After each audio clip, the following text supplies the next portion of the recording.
Page 7,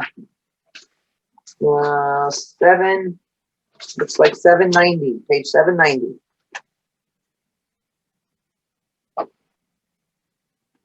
Toxicology chapter, 790. Didn't I just give you guys this one? Yeah, you gave us sludging. Yeah, sludge them. Okay, maybe I went too far in 20, thinking we were still in 20. So yeah, know your sludge them right there. Oh, okay, I know why. There's 2 of those. Okay. So yeah, so you'll get 2 questions on your sludge them, so make sure you definitely know your sludge them. 783.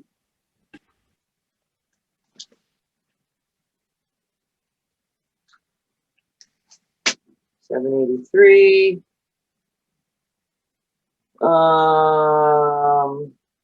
Right-hand side of the page. Okay, second sentence. Look for signs of head trauma, mental illness, toxic reactions, or uncontrolled diabetes. When that's somebody that appears to be intoxicated. Don't just think they're intoxicated. Look for signs of head trauma, mental illness, toxic reactions, and uncontrolled diabetes.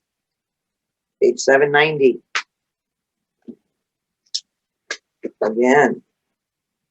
Left-hand side of the page, under sludgeum, second paragraph. What's the most important consideration in caring for a patient who has been exposed to a cholerogenic agent? Is to what? Avoid exposure to yourself.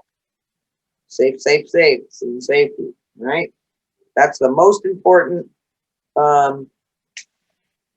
consideration when you're caring for that, for people that have been exposed.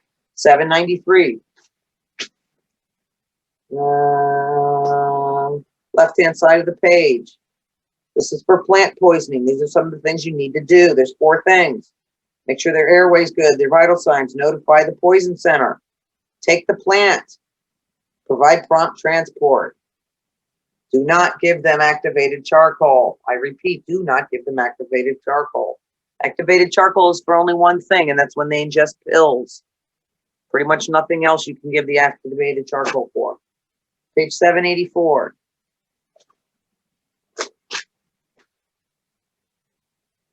Alcohol withdrawal signs, left-hand side of the page. There's a bunch of bullets.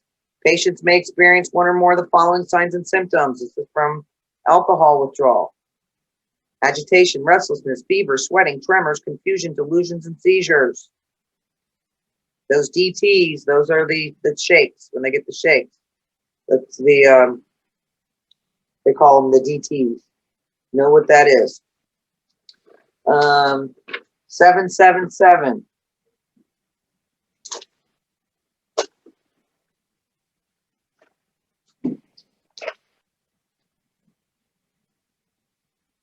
Right-hand side of the page, we're talking about injected poisons.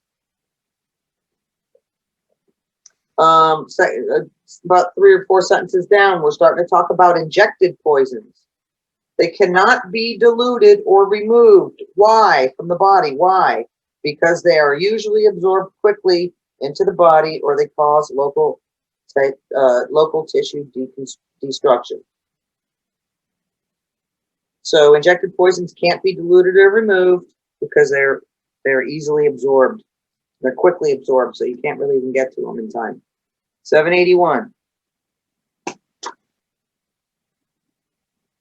Right-hand side of the page. Insert second paragraph. We're talking about activated charcoal. In certain cases, some EMS systems allow us to give it, as discussed. Activated charcoal does what? It binds to specific toxins, especially, well, it says example, but I'm saying especially, circle the word pills that have been ingested and prevents their absorption from the body. And again, we're talking time. So if somebody swallowed a bottle of pills 4 or 5 hours ago, giving them charcoal's not going to do anything, is it? Because it's left the stomach. It's already gone. So, but basically what it does is it binds to it so it can't be absorbed. But basically mainly for pills. Page 781, same page.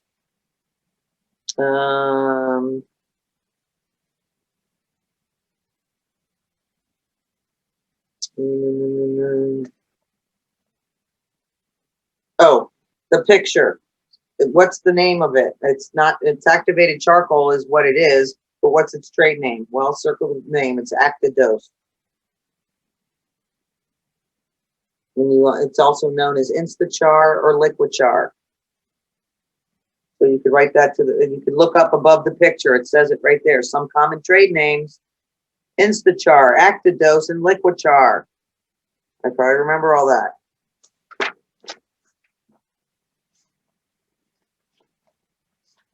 All right, let's go to page 755. 755.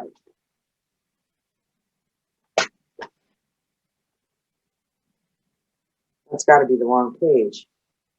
I hate when they do that to me. Damn it.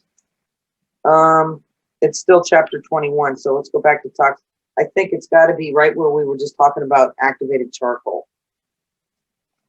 Can somebody tell me what chapter, what page that was again? We just did it. What page was that activated charcoal on? 781. Oh, 781. 781, yes. Go to 781. We need the dosage. Activated charcoal is not indicated. Oh, and again, not indicated, nor it will be effective for patients who ingest acids, alkali, poison, cyanide, all that. Remember I said it's just for what? For pills. So be aware of that.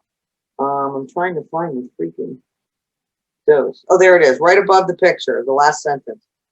The usual dose for an adult or child is 1 gram of activated charcoal per kilogram of body weight. So it's 1 gram per key. Know your dosage. All right.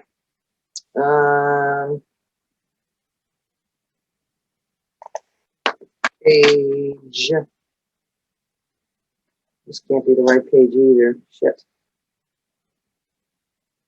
Oh, still about activated charcoal. Okay. Where is this?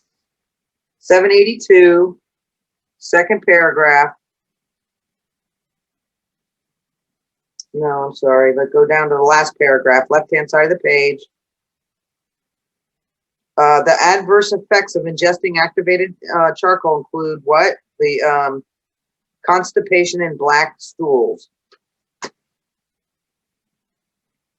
So that's what when they take that's something that they might see. It's a side effect of the charcoal. And always be aware, obviously, of vomiting.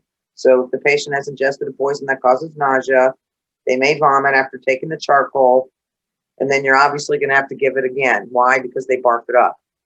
So side effect, constipation, black stools. Be aware of vomiting. If they do, you're going to have to give it a second time.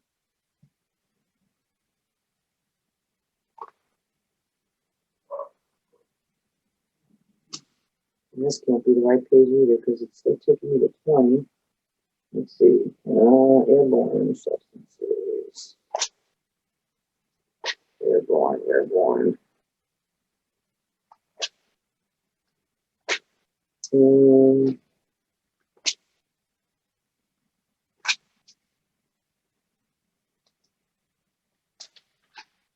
They're giving me page numbers for 20. Side effect, time off, pediatric pain, avoid exposure. I can't really find it, but just in the sidebar or something, right about, we're talking about airborne substances.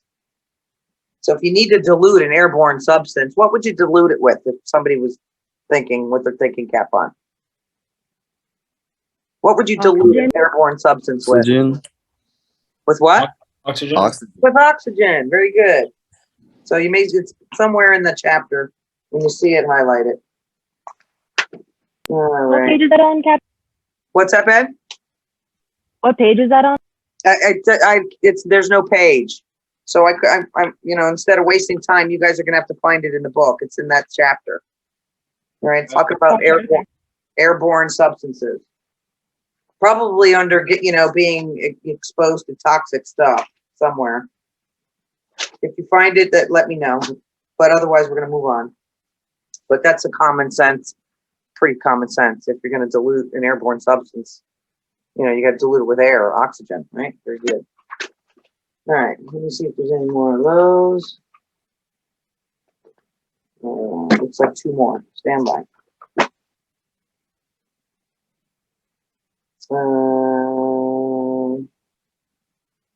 Atropine. Atropine. That's under the sludgeum. Where's the sludgeum again? 790. 790? All right, hold on. 790. Okay. Under the sludgeum, it's the 1 to 3rd paragraph. We're talking about atropine. So the drug atropine, to care for the exposed patient, hospital staff, or paramedics, we use the drug atropine to dry up the patient's secretions. So obviously, if we're drying up their secretions, what would be a side effect, especially in their mouth? Thirst. Yeah, dry mouth, right? So if you keep reading, it talks about, in the meantime, your priorities after decontamination are to decrease the secretions in the mouth and the trachea. So if we're doing that heavy duty, they're obviously going to have a super duper dry mouth. So that's one of the side effects that you're going to get, is they're going to dry up everywhere. In their nasal passages, their mouth, anything that's mucous membrane is going to dry up. All right. Last but not least, 7. Let's see again. That's not the right page. So let's see if we can find it. It says running out of time. We can't be running out of time. My screen says that the meeting has been upgraded by the host and now includes unlimited minutes.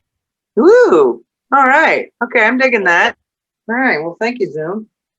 So now we don't have to go too fast. Okay. There's a surface contact poisoning. Surface contact poisoning. All right. When we're talking about poisoning, again, we're talking. This is like a safety question. Remember, safety, safety, safety. Anything safety. Remove yourself. Don't get it on you. Avoid contaminating you or your partner. So just be aware of that kind of thing when it comes to surface contact poisons. Then what's the most important thing is safety. So don't get it on you. Don't get it on somebody else. Make sure the proper people do the decontamination before you treat your patient. All right. Last but not least, chapter 22. And that would be, at least these are the right page numbers. So we'll be okay with this. 22. First one. Let's go to 807. 807. All right. Again, common sense, left-hand side of the page, seeing size up. When we're talking about psychiatric emergencies, your safety, first things to consider are your safety and the patient's response to the environment. Is the situation potentially dangerous for you? Do you need immediate law enforcement? Are you guys still there? Yes, ma'am. Oh, okay, good, because something happened to my screen. It's weird. All right, so call, ALS back. Call for PD, retreat. Page 804. 804. Right-hand side of the page, psychiatric emergency.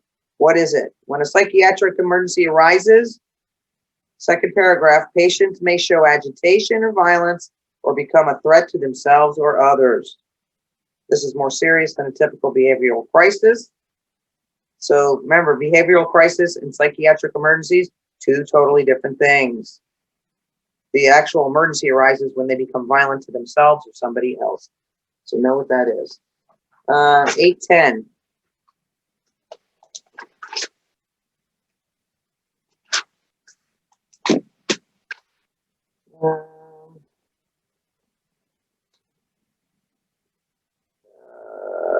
Left-hand side of the page, another common sense question. Halfway through the paragraph at the top paragraph. Because psychiatric emergencies are also fraught with legal dangers. This is probably one of the calls I'll get in trouble, if any kind of call is going to get in trouble. Document everything that occurred on the call. We already know that, because if we didn't document it, we didn't do it. So we already knew that. Page 803.